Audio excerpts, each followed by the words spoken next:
लाल देहिला लीले से अरुधरी लाल लंगूर वृष देह दानव दले जय जय जय कपिशूर। बोलो पवन पुत्र हनुमान की जय जय जय श्या राम। आज हम सुनेंगे पुरुषोत्तम मास में सुनी जाने वाली मंगलवार की कथा तथा भगवान श्री कृष्ण की रोचक कथा, जो कि पुरुषोत्तम के महीने में सुनना अति उत्तम माना गया है। तो चलिए सबसे पहले सुनते हैं मंगलवार के दिन सुनी जाने वाली बजरंगबली की कथा। एक समय की बात है, एक ब्राह्मण दंपत्ति रहा करते थे। उनकी कोई भी संतान नहीं थी, जिस कारण वह बेहद दुखी रहा करते थे। एक समय ब्राह्मण वन में हनुमान जी की पूजा के लिए जा रहे थे। वहाँ उनसे पूजा के साथ महावीर जी से एक पुत्र की कामना की, क्योंकि वह महावीर जी यानी कि हनुमान जी के सच्चे भक्त थे। घर पर उसकी स्त्री भी पुत्र प्राप्ति के लिए मंगलवार का व्रत किया करती थी। हर मंगलवार के दिन व्रत के अंत में हनुमान जी का भोग लगाकर ही स्वयं भोजन किया करती थी। ऐसा उसका नियम था। एक बार व्रत के दिन ब्राह्मणी न भोजन बना पाई और ना ही हनुमान जी को भोग लगा पाई। उसने प्रण किया कि अगले मंगलवार को हनुमान जी को भोग लगाकर और उनकी पूजा करके ही मैं भोजन ग्रहण करूंगी, अन्यथा भोजन ग्रहण नहीं करूंगी।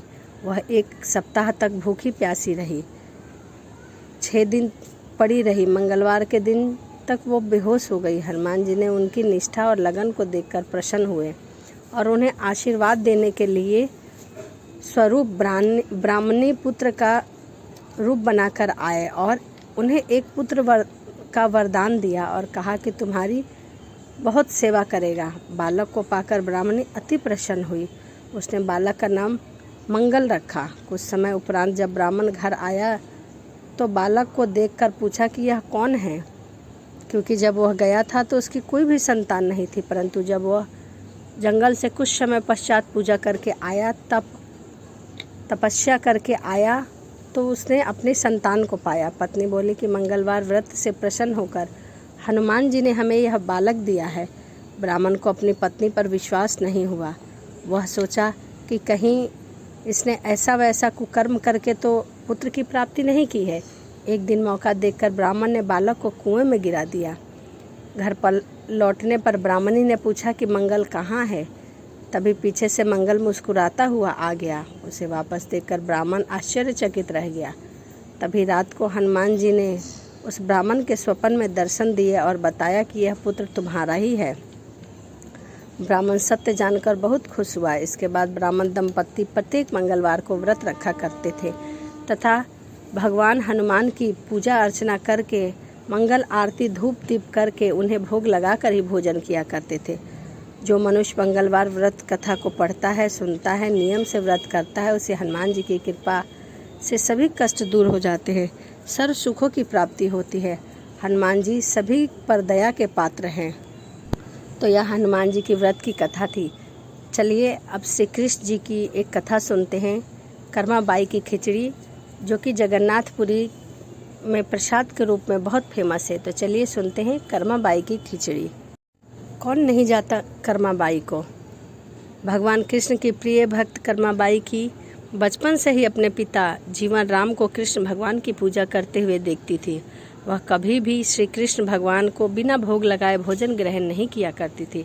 ऐसा उसका नियम था। जब कर्माबाई 13 वर्ष की थी, तब एक दिन जीवन राम, जो कि उसके पिता थे, किसी तीर्थ स्थान के लिए जाने की इच्छा हुई। साथ में उनकी पत्नी ने भी पुष्कर स्नान की इच्छा प्रकट की। जीवन राम अपनी बेटी को भी ले जाना चाहते थे, परंतु किसी कारणवश ना ले जा पाए। वह जब घर से बाहर गए तो श्री कृष्ण को भोग लगाने के लिए कर्माबाई को कह के गए। तब जीवन राम ने इस नित्य कर्म की जिम्मेदारी कर्माबाई को सौंप दी और कहा कि देखो बेटी कर्मा, सुबह भगवान को भोग लगाने के पश्चात ही तुम भोजन ग्रहण करना। कर्मा ने भी अपने पिता की बात पर हामी भर दी। अगले दिन सुबह कर्माबाई ने उठकर सबसे पहले गुड़ और घी डाल के बाजरे की खिचड़ा बनाया और भगवान श्री कृष्ण की मूर्ति के सामने रख दिया और बोली, भगवान, मैंने आपके लिए भोग बना दिया है, आपको जब भूख लगे तो खा लेना, तब तक मैं घर के सभी कार्य को कर लेती हूँ। इतना कहकर कर्मा अपने घर के कार्यों में जुट गई। काम करते करते बीच बीच में आकर देखती कि भगवान कृष्ण ने भोग ग्रहण किया है कि नहीं, और भगवान पर तब भी अभी तक खिचड़ी नहीं खाया। तब उसे संदेह हुआ कि शायद खिचड़ी में घी और गुड़ कम है। इसीलिए भगवान ने अभी तक भोजन ग्रहण नहीं किया। तभी कर्मा ने खिचड़ी में थोड़ा सा गुड़ और घी और मिला दिया और मूर्ति के सामने बैठ गई और बोली, भगवान मेरे पिताजी जब खिलाते हैं तब आप खा लेते हैं, अब आप क्यों नहीं खा रहे हैं? अभी तो मेरे पिताजी बाहर गए हैं, उन्हें आने में बहुत दिन लगेंगे, तब तक आप भूखे कैसे रहेंगे? आपके भोग की जिम्मेदारी मुझे दी गई है, इसीलिए तब तक आप भोजन नहीं खाएंगे तब तक मैं भी कुछ नहीं खाऊंगी। इस तरह जिद पर अड़ी नन्ही कर्मा की प्यारी बातों से भगवान श्री कृष्ण का सिंहासन डोल गया और फिर मूर्ति से आवाज़ आई, बेटी कर्मा तुमने पर्दा तो लगाया ही नहीं, मैं भोजन कैसे ग्रहण करूं? तब कर्माबाई ने कहा, बस इतनी सी बात पहले बता देते। कर्माबाई ने मूर्ति के आगे अपनी चुनरी का पर्दा लगा दिया और कुछ ही समय में श्री कृष्ण मूर्ति के सामने रखी सभी खिचड़ी को खाकर थाली खाली कर देते हैं। अब कर्मा रोज़ सुबह सबसे पहले कृष्ण जी को बाजरे का खिचड़ा बनाती और खिलाया करती थी। उसमें थोड़ा सा गुड़ और घी अधिक डाला करती थी। ऐसे ही कुछ समय बीत गए। कर्माबाई के माता पिता वापस लौट आए और ऐसी लीला देखकर दंग रह गए। इस प्रकार कर्माबाई श्री कृष्ण में की समी भक्त बन गई। अपने जीवन के अंतिम दिनों में कर्माबाई भगवान जगन्नाथ की नगरी जगन्नाथपुरी में एक कुटिया में बस गई। उन्होंने शादी विवाह नहीं किया और भगवान की भक्ति में ही लीन हो गई।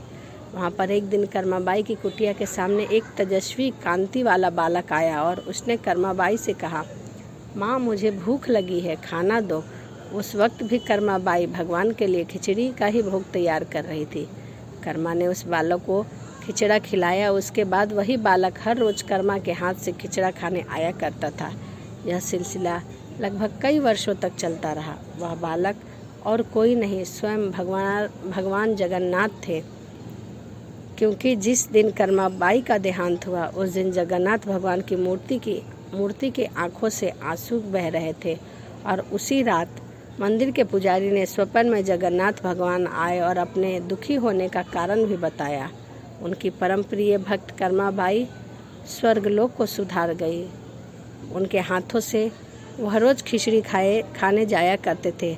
अब मुझे खिचड़ी कौन खिलाएगा, मुझे खिचड़ी का भोग कौन लगाएगा? ऐसा कहकर जगन्नाथ भगवान की आंखों से आंसू गिरने लगा कि मेरी माँ स्वर्ग को सिधार गई। तभी मंदिर के पंडितों ने अगले दिन से मंदिर के पुजारियों ने यह निर्णय लिया कि भगवान को रोज़ बाजरे की खिचड़ी का ही भोग लगाया जाएगा और उसका नाम दिया जाएगा कर्माबाई की खिचड़ी। तभी से जगन्नाथपुरी में खिचड़ी का भोग लगाया जाता है और उसे कर्माबाई का नाम दिया जाता है। तो यह दो कहानियाँ थी जो मैंने आपको सुनाई। सबसे पहले कहानी थी मंगलवार की व्रत की कथा, जो कि मंगलवार के दिन अवश्य सुनना चाहिए। पुरुषोत्तम के महीने में यदि आप व्रत नहीं भी रखते हैं तो अवश्य सुनना चाहिए। और दूसरी कर्माबाई की खिचड़ी की कथा। तो चलिए इसी के साथ वीडियो को समाप्त करते हैं और मिलते हैं अगली वीडियो में। राधे राधे, जय श्रीमन नारायण।